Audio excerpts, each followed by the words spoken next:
مادرم خرفی بزن که تشنه لالایم، من که جان میدم برایت خمدم تنهایم. من همیشه کودکم آگوش تو جای من است، من اگر خوبم داید پشت دنیای من است.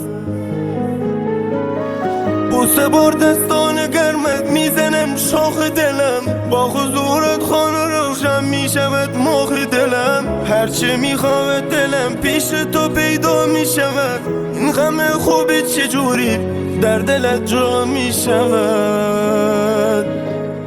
مادر غم جان و تنم، شوق نفس کشیدنم، به موی تو قسم تویی دلیل زنده بودنم.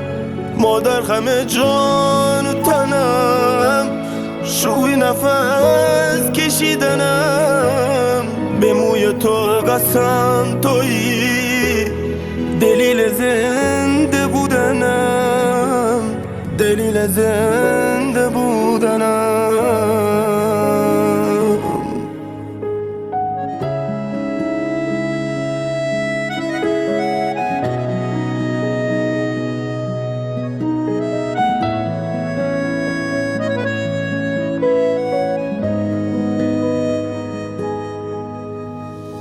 مادرم سنگ زبور بیقراری های من،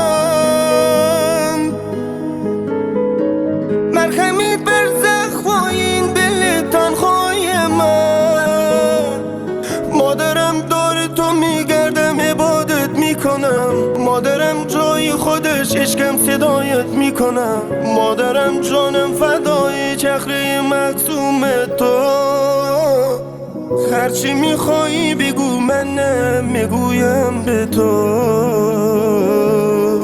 مادر غم جان و تنم، شوق نفس کشیدنم، به موی تو قسم تویی دلیل زنده بودنم.